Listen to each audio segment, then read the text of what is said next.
Ya, biarlah semuanya berjalan dengan tuntunan roh, mana yang kira-kira perlu yang disampaikan. Pokok bahasan kita pada hari ini sebenarnya ini ada dua ini, itu Matius 22 ayat 1 sampai 14 dan Lukas 15 ayat 11 sampai 32. Silakan dibacakan itu. Matius 22 ayat 1 sampai 12. Matius 22 ayat 1 sampai 14 22 ayat 1 sampai 14. Begini firman Tuhan, perumpamaan pesta pernikahan. Dan seraya melanjutkan, Yahsua berkata lagi kepada mereka dalam perumpamaan dengan mengatakan, kerajaan surga diumpamakan dengan seorang raja yang menyelenggarakan pesta pernikahan untuk putranya. Dan dia menyuruh hamba-hambanya untuk memanggil mereka yang telah diundang ke pesta pernikahan itu. Tetapi mereka tidak mau datang. Ia menyuruh lagi hamba-hamba yang lain, seraya berkata, katakanlah kepada mereka yang diundang, lihatlah, aku telah menyediakan hidanganku, lembu-lembu jantan dan yang tambun-tambun milikku, yang telah disembelih dan semuanya telah tersedia. Datanglah ke pesta pernikahan itu. Namun dengan mengabaikannya mereka pergi, yang seorang ke ladangnya, dan yang lain ke usahanya, dan yang selebihnya sambil menangkapi para hambanya, mereka menyiksa dan membunuhnya. Ketika mendengarnya, raja itu menjadi marah, dan dengan mengirimkan tentaranya, dia membinasakan para pembunuh itu dan membakar kota mereka. Kemudian dia berkata kepada hamba-hambanya, sesungguhnya pesta pernikahan telah siap, tetapi mereka yang telah diundang tidaklah layak. Oleh karena itu, pergilah ke lorong-lorong jalan dan undanglah ke pesta pernikahan itu sebanyak yang dapat kamu jumpai. Dan hamba-hamba itu seraya keluar ke jalan-jalan, mereka mengumpulkan semua orang, sebanyak yang mereka jumpai, yang jahat maupun yang baik.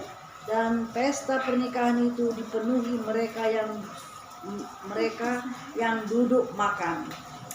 Dan raja itu ketika datang menyaksikan mereka yang duduk makan, di situ ia melihat seorang yang tidak mengenakan pakaian pesta pernikahan. Dan dia berkata kepadanya, hai teman, bagaimana engkau masuk ke sini tanpa mengenakan pakaian pesta pernikahan? Namun dia terdiam. Kemudian raja itu berkata kepada para pelayannya yang mengikat kaki dan tangannya, angkatlah dia dan campakkanlah ke dalam kegelapan yang di luar. Di sana akan ada tangisan dan ketak gigi. Sebab banyak yang dipanggil tetapi sedikit yang dipilih. Demikianlah firman Tuhan. Saudara-saudara yang saya kasihi dalam nama Yahsua Masih, ini perumpamaan ini ditujukan kepada Bani Israel. Pada waktu Bani Israel menerima berita keselamatan dari Yahsua HaMasyiah. Saudara-saudaraku, sesungguhnya Bani Israel tahu bahwa mereka itu akan kedatangan Mesias untuk menolong mereka. Tetapi persepsi mereka itu berbeda dengan apa sebenarnya maksud kedatangan Mesias. Persepsi mereka bahwa Mesias yang datang itu, saudaraku, adalah seorang yang hebat, luar biasa, yang mampu mengalahkan Romawi dan melepaskan mereka dari penjajahan Romawi. Padahal sesungguhnya Mesias itu datang adalah untuk menyelamatkan mereka dari dosa, untuk membawa mereka kepada keselamatan. Ini, jadi ada salah persepsi. Oleh karena itu makanya ketika Yahshua datang kepada Bani Israel membawa berita tentang keselamatan, ya dia malah dilecehkan. Apa-apaan ini? Anak Yusuf dan Maria si tukang kayu. Sok-sokan. Nah, begitulah. Sehingga mereka menolaknya.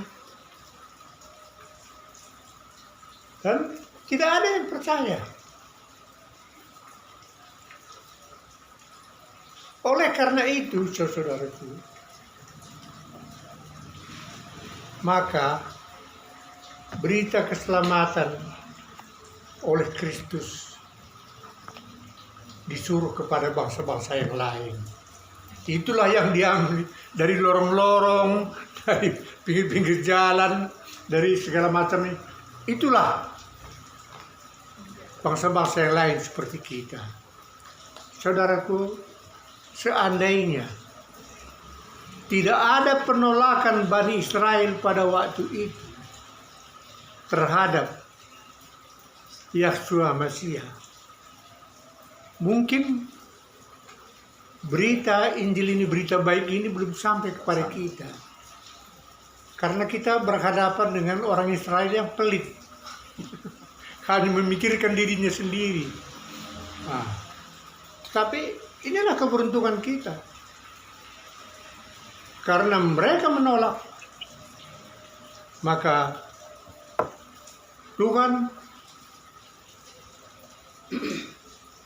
mempercepat berita keselamatan ini kepada seluruh bangsa-bangsa. Sehingga sampai ke negeri kita ini. Oleh karena itu, saudara-saudaraku, peganglah berita keselamatan yang sangat berharga ini. Peganglah keberuntungan ini, jangan sia-siakan. Karena apa? Karena Tuhan sendiri melakukan ini, saudaraku. Maksudnya supaya Bani Israel cemburu dan kembali bertobat. Bacakan ke Roma 11 ayat 11.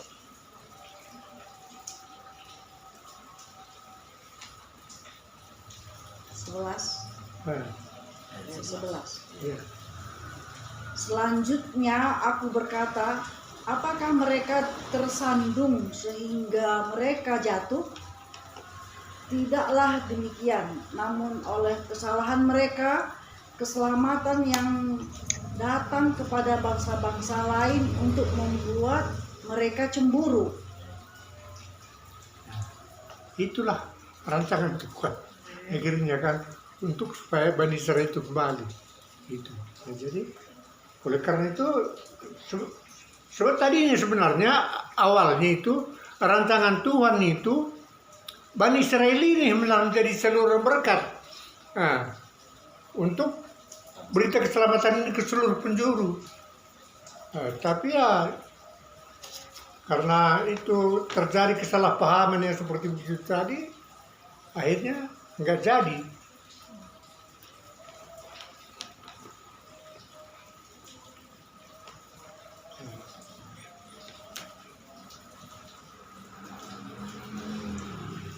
Saudaraku, mari coba Lukas 15 ayat 11 ayat 32. Berapa? Lukas 11 ayat 11. Oh, sebentar ya. Saya tambah sedikit. Nah, ketika pesta itu sudah dipenuhi oleh para undangan, maka raja pun berkeliling-keliling. Dia lihat, ya kan biasalah menyapa tamu, ya kan seperti begitu kan. Dan kemudian dia bertemu kepada seseorang yang tidak memakai pakaian pesta. Hei saudara, kenapa saudara masuk tidak memakai pakaian pesta? Tamu itu tidak bisa menjawab. Akhirnya raja bilang kepada pengawal, tangkap orang ini, ikat, masukkan ke tempat yang paling gelap, masuk ke neraka itu. Nah, jadi rupanya itu pesta itu adalah perumpamaan tentang kerajaan surga. Jadi setiap orang yang mau masuk dalam kerajaan surga, dia harus memakai pakaian pesta. Nah, ternyata apakah kita ini sudah pakaian pesta semua ini? Coba, mari Lukas 15 ayat 11 ayat 32 ini. 15 ayat 11. Lukas 15. Iya, Lukas 15. Lukas 15 ayat 11. Sampai Seterusnya. Sampai 32. Lukas 15 ayat 11. Perumpamaan anak yang hilang. Dan dia berkata, seseorang memiliki dua anak laki-laki. Dan yang bungsu dari mereka berkata kepada ayahnya, Bapak, berikanlah kepadaku bagian harta yang jatuh untukku. Dan dia membagikan kepada mereka kehidupan. Dan tidak lama kemudian, anak yang bungsu setelah mengumpulkan semuanya, dia pergi ke negeri yang jauh. Dan di sana dia menghambur-hamburkan hartanya dengan hidup berfoya-foya. Dan setelah menghabiskan semuanya, terjadilah kelaparan yang hebat di negeri itu. Dan dia mulai kekurangan. Dan setelah pergi, dia bergabung dengan seorang penduduk negeri itu. Dan orang itu menyuruh dia ke ladangnya untuk memberi makan babi-babi. Dan dia ingin sekali mengisi perutnya dengan pakan yang babi-babi makan, tetapi tidak seorang pun memberikan kepadanya. Dan ketika menyadari dirinya, dia berkata, betapa banyaknya orang-orang upahan ayahku. Mereka berlimpahan roti, tetapi aku sedang mati kelaparan. Setelah bangun, aku akan pergi kepada ayahku dan berkata kepadanya, Bapak, aku telah berdosa terhadap surga dan di hadapanmu, dan aku tidak layak lagi disebut anakmu. Jadikanlah aku sebagai salah seorang upahmu. Dan setelah bangkit, dia datang kepada ayahnya, tetapi ketika dia masih jauh, ayahnya sudah melihatnya, dan dia digerakkan oleh belas kasihan, dan sambil berlari, ia merangkul pada leher dan menciumnya, pada lehernya dan menciumnya. Dan anak itu berkata kepadanya, Bapak, aku telah berdosa terhadap surga dan di hadapanmu. Aku tidak layak lagi disebut anakmu. Namun ayah itu berkata kepada hamba-hambanya, ambilkanlah jubah panjang yang terbaik dan pakaikanlah kepadanya, dan kenakanlah cincin pada jari tangannya serta kasut pada kakinya. Dan bawalah anak lembu tambun, sembelihlah, dan sambil makan kita akan dibuat bersukaria. Karena anakku ini adalah orang mati, tetapi dia sudah hidup kembali. Dan dia adalah anak hilang, tetapi dia sudah ditemukan. Maka mereka mulai bersukaria. Adapun anaknya yang sulung sedang berada di ladang.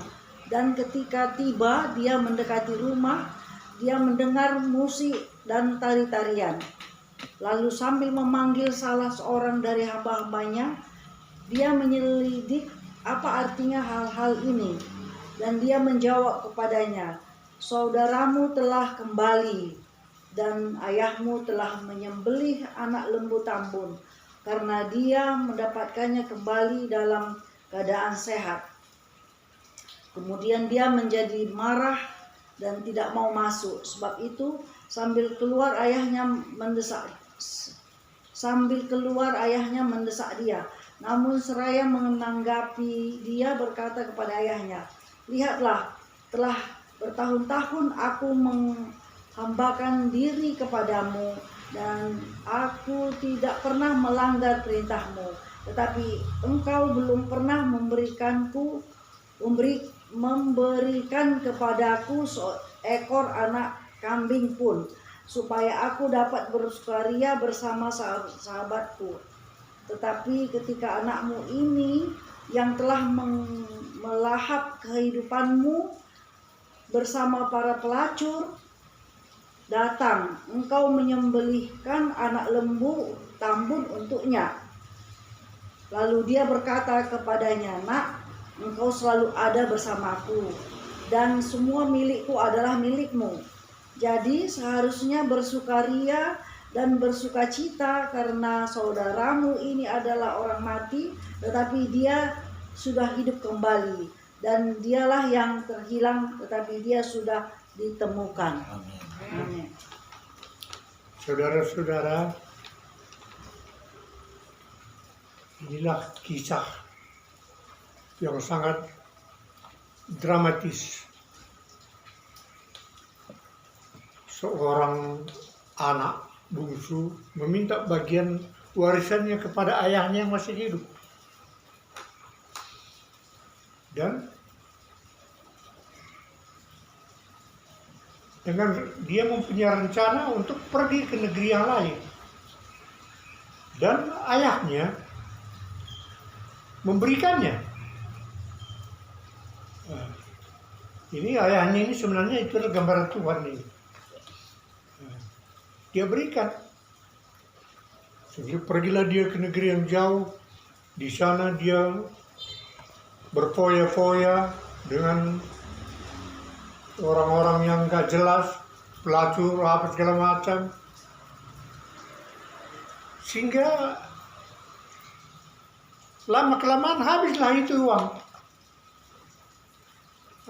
Karena itu aja yang dipergunakan, bukannya dia bikin usaha kayak apa begitu. Jadi ketika habis ya udah makan pun susah. Jadi dia minta kerja sama orang. Dikasih orang dia bekerja di tempat pemeliharaan babi. Sampai begitu laparnya dia. Sampai makan babi itu pun mau dia minta untuk dimakan. Tetapi itu pun tidak ada yang memberikannya. Sehingga pada akhirnya dia sadar. Oh, kalau di rumah bapakku begitu berlimpah makanan, tidak ada yang berkekurangan. Baiklah aku pulang kepada bapakku. Walaupun nanti aku tidak diakuinya lagi sebagai anak, aku diakuinya sebagai kuli saja pun gak ada masalah. Yang penting makan. Nah, begitulah cara berpikirnya kan. Pulanglah dia dengan terseok-seok dan pakaian yang kumuh. Saudaraku, masih jauh dia, ternyata bapaknya udah melihat. Nah, jadi rupanya bapaknya ini ya setiap hari rindu terhadap anaknya ini. Nah, kapan anakku ini pulang? Kapan anakku ini pulang seperti begitu? Itulah gambaran Tuhan kita.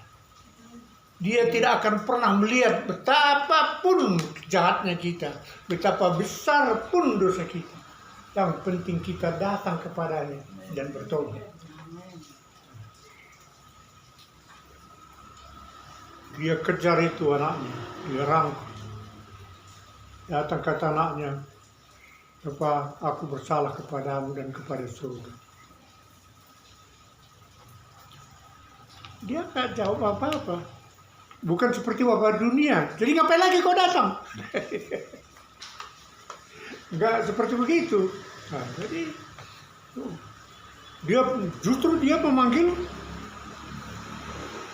pelayan-pelayannya. Nah, sini. Ambil jubah yang terbaik.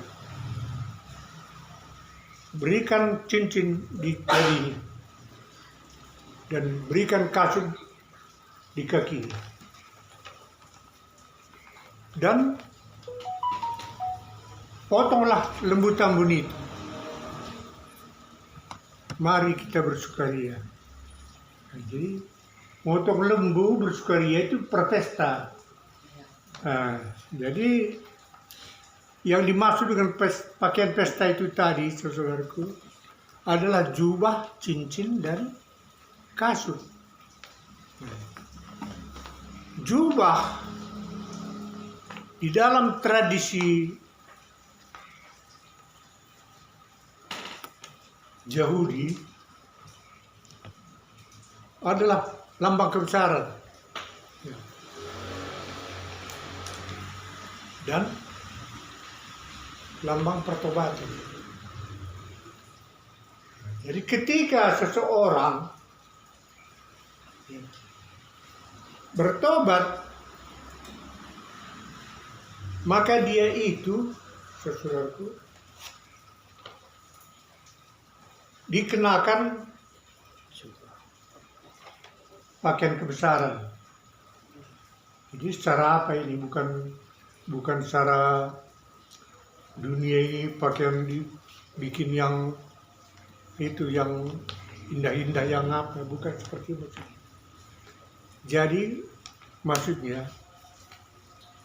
ketika kita bertobat, maka kita itu kembali menjadi warga negara kerajaan surga. Dan tidak ada satupun di dunia ini yang lebih besar daripada warga negara kerajaan surga.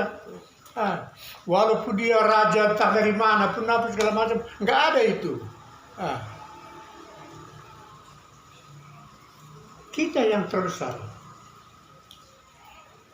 karena warga negara kita, karena kewarganegaraan kita sudah di kerajaan surga. Nah, ini yang dipakaikan. Kemudian dia minta supaya dikenakan cincin.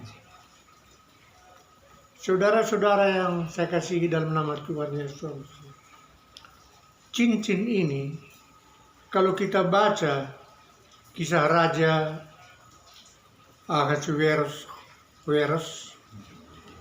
pada kitab Ester, pada zaman Ester, itu adalah lambang pengesahan, pematraian. Jadi dulu ketika surat dikeluarkan, supaya surat ini berlaku sah, itu makanya harus distempel dengan cincin raja. Dan inilah artinya bahwa kita ketika menerima cincin itu adalah kita telah dimeteraikan kembali menjadi anak-anak kerajaan surga. Telah dimeteraikan oleh Roh Kudus.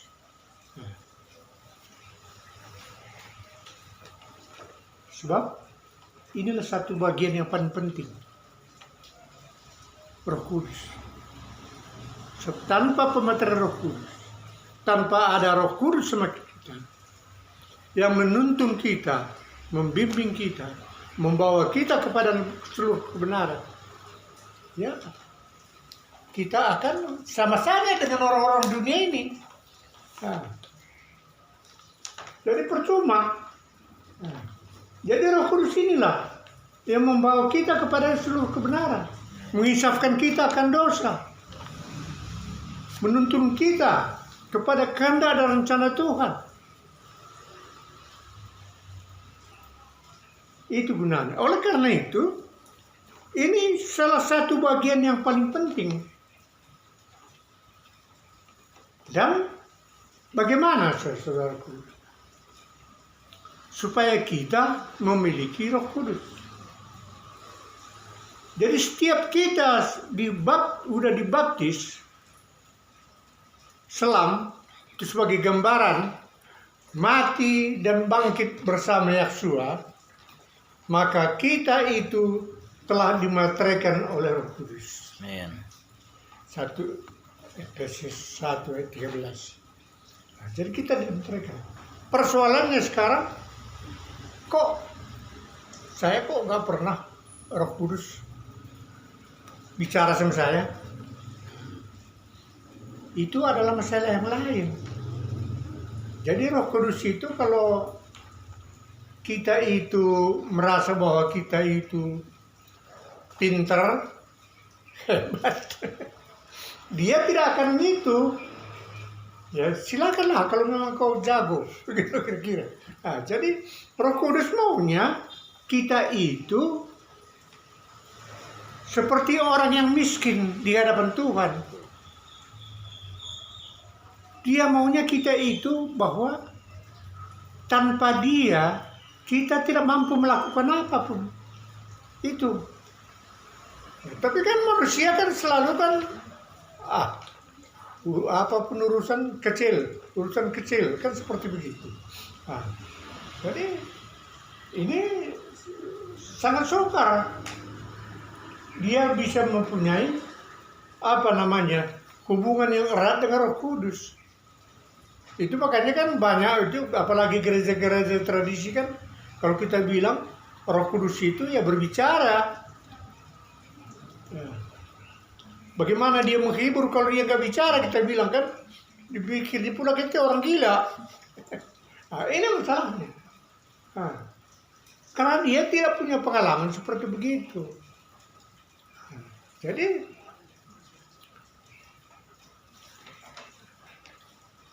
seperti contoh waktu Alek dulu kan sakit kan, jadi si Alek dia itu sakit apa namanya dulu? Hernia. Jadi kita kan sudah komit dengan rumah sakit harapan kita kan, dengan famili di sana kan, supaya dia ini dalam waktu yang singkat harus dioperasi.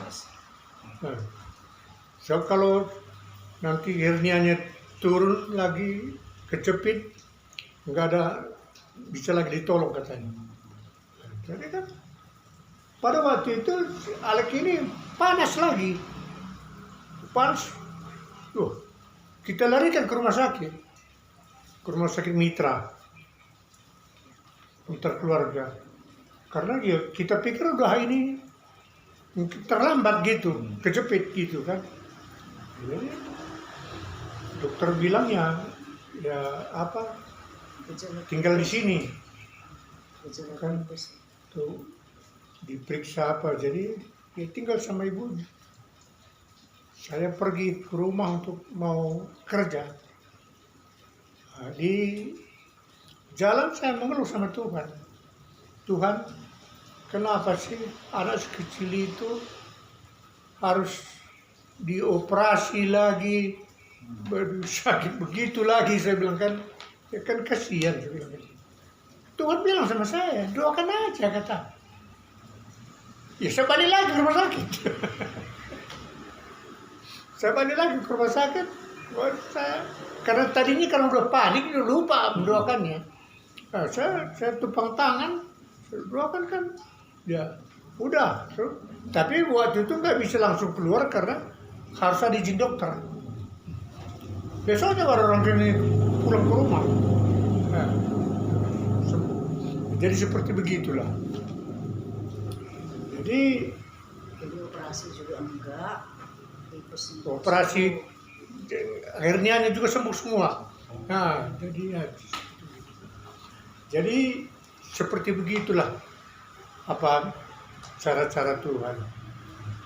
Tapi kadang-kadang ya kita ini ya itu tadi ya lupa kita terhadap apa Tuhan itu. Nah,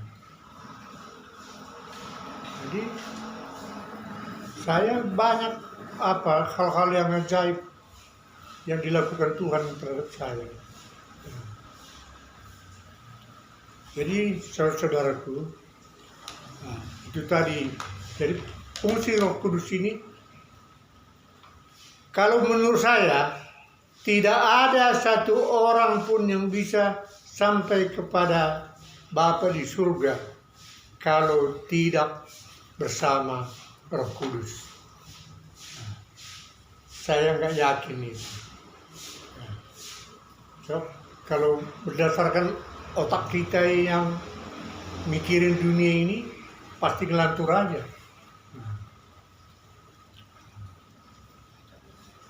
Terus tadi yang ketiga apa mah? Kasut ya. Kasut. Sepatu, lambang kuasa dan proteksi.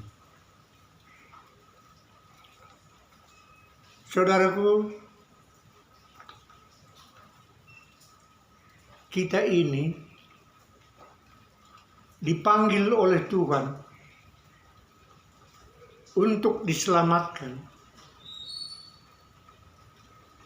dengan maksud agar supaya kita boleh menyelamatkan orang lain. Itu intinya. Nah, jadi untuk itu kita harus mempunyai persiapan. Jadi beritakanlah Injil, kata firman Tuhan. Ya. Tapi dalam pemberitaan Injil itu kita selalu banyak tantangan dari kuasa-kuasa kegelapan roh jahat. Karena setan itu memusuhi orang yang memberitakan Injil. Ini masalah. Jadi ketika kita diketahui oleh setan itu bahwa kita serius memberitakan Injil itu, maka setan akan selalu berusaha untuk menghancurkan kita. Nah, itu makanya kita perlu proteksi, kuasa. Sepatu itu tadi sebagai lambang untuk menginjak duri, menginjak beling, seperti begitu. Nah, dan kalau mau menghantam orang pakai sepatu kan, ya kan kaki kita nggak sakit kan, orang itu kesakitan. Jadi seperti begitu. Jadi ini adalah lambang kuasa. Nah, jadi firman Tuhan mengatakan, jangan tinggalkan Yerusalem sebelum engkau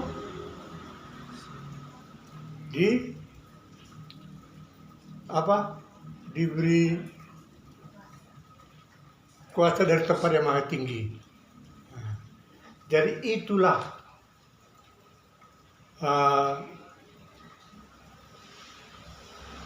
yang di loteng atas. Jadi kita ini harus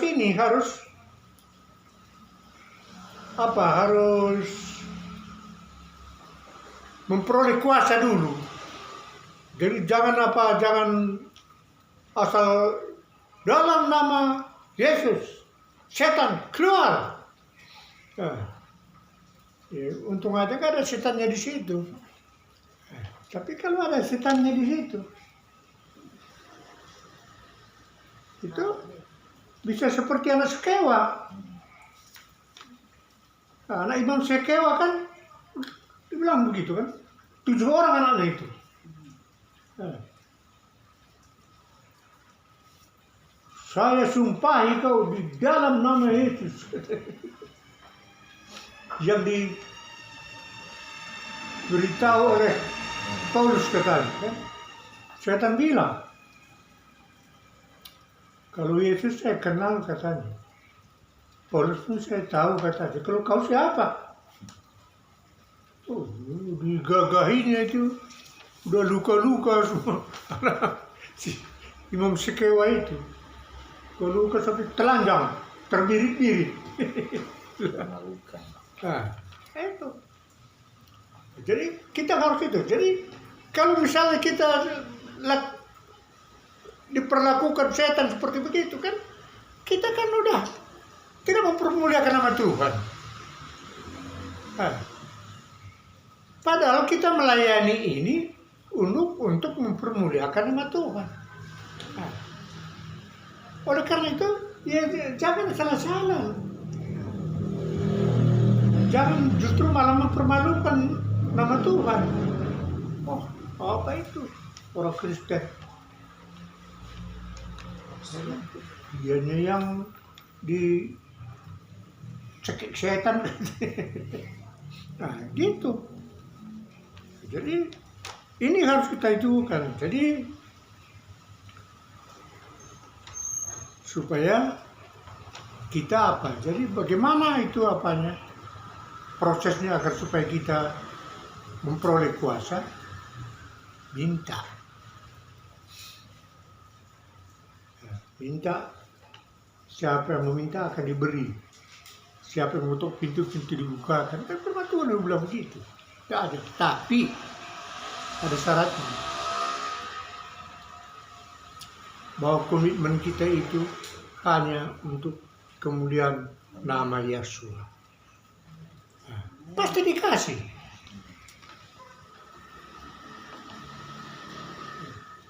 Saya aja yang penyol-penyol begini, ya udah berapa orang disembuhkan. Kanker aja 8 sampai 10 kayaknya ada. Tapi ya itu tadi, jangan kita itu ya supaya ngetop, supaya dapat uang banyak. Jangan pernah punya pikiran begitu. Kita hanya untuk kemuliaan Tuhan saja. Maka Tuhan pasti bekerja. Makanya saya sering bilang sederhana saja. Saya percaya, saya bilang bahwa ada maksud Tuhan membuat kamu sakit seperti begini. Supaya engkau mengenal Dia dengan lebih baik. Nanti kalau engkau sembuh, mau kan engkau melayani Dia? Mau katanya, sekarang kamu sembuh. Nah, kita doakan dia, benar aja. Sampai waktu itu 8 orang itu keluarganya itu dibaptis di GKI sana. Nah, ya seperti begitu. Tapi kita itu tidak punya ambisi apa-apa. Nah, hanya untuk kemuliaan Tuhan saja. Jadi, saudara-saudara yang terkasih, ini perlu menjadi renungan bagi kita. Karena apa? Karena terlalu banyak teologi-teologi yang sekarang memberikan suatu gambaran bahwa keselamatan itu mudah. Tapi saya mau katakan bahwa keselamatan itu sukar dan harganya mahal.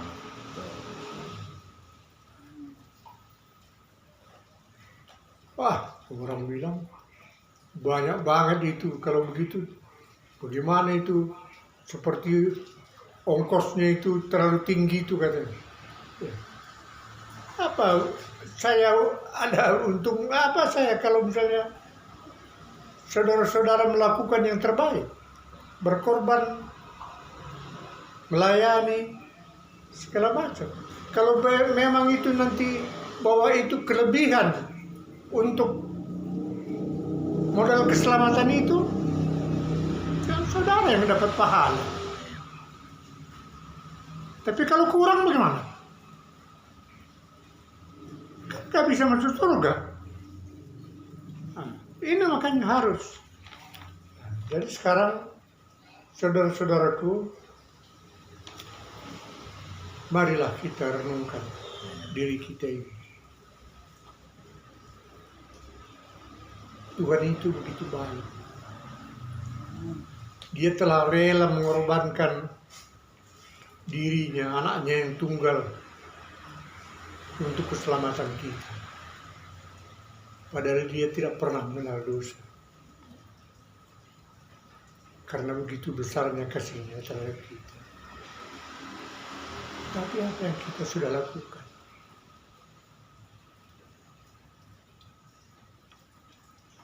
Marilah.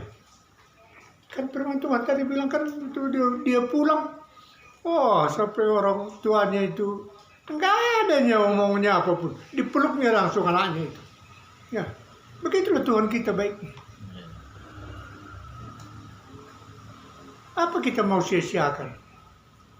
Seperti begitu. Karena itu, saudaraku, firman Tuhan ini saya akhiri dengan sebuah pertanyaan. Marilah kita bertanya kepada diri kita masing-masing. Apakah saya sudah memakai pakaian pesta? Kalau belum, bertobatlah. Bapa selalu setia menunggu. Tuhan Yesus manusia selalu menunggu. Dia tidak pernah ingkar janji.